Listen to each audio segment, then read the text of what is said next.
Greetings. I thought I would make a video on the crucifixion and what it really means. You have three characters in this. You have a man that is accused. You have a group of people pretending to be something that they are not, who are making all sorts of accusations and demanding the death of this man. Between the two is Pontius Pilate. There's a big clue in that word, in that name. Because do you see the eye, the third eye, the point of us? Are you your own Pilate?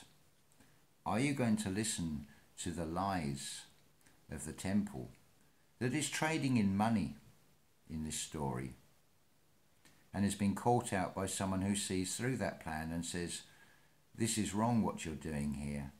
You are changing money in a temple of God, which of course they don't like because it means their income is being taken away from the lies that they are telling the masses. Very good illustration of what happens today in this world. Anybody who speaks truth will often go through a process of ridicule, or they will try and shame you, or they will try and do away with you or shut you up in one way or another. There's been plenty of that has happened to. I quite believe that Alex Jones was speaking the truth originally, but he has been turned to the dark side by threatening his children. It's a very powerful weapon, but we mustn't give in to this. We must keep looking for the truth. There are always three sides to everything. So I'm asking, do you triangulate your world? Because if you are only seeing 3 points, you are missing the point. You have your truth, somebody else has their truth, and there is also another truth. There is a higher force involved here that has brought you into contact with another person with an opposing view. Neither of you are right or wrong, because you have a set of data that you are basing your decision on what you're saying is the truth based on the information you have. There is a third element that has brought you together, either for conflict or so you can find some agreement. So when you look at this third element, this unseen element, there is a point to that as well. There are actually 4 points on a triangle, not 3. Because if you're not seeing the center point of to why all this is happening, you are completely missing the point. And it is the same with any shape. You create the world around you. You shape that world by what you put in it. So it can be a square or a triangle if we're going to talk in terms of shapes, or whatever shape you want it to be. You are in control of that. Unless you are going to listen to these fakes in the temple, or any other institution come to that matter.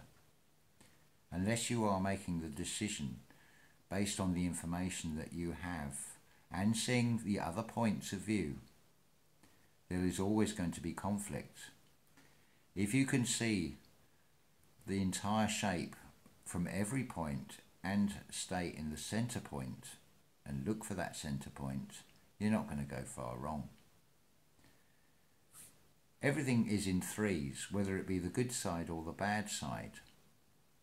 Darkness uses the truth and then dresses it up with lies, or only tells you half the truth.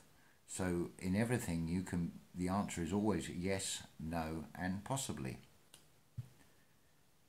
It's how you react to the information you're presented from another person,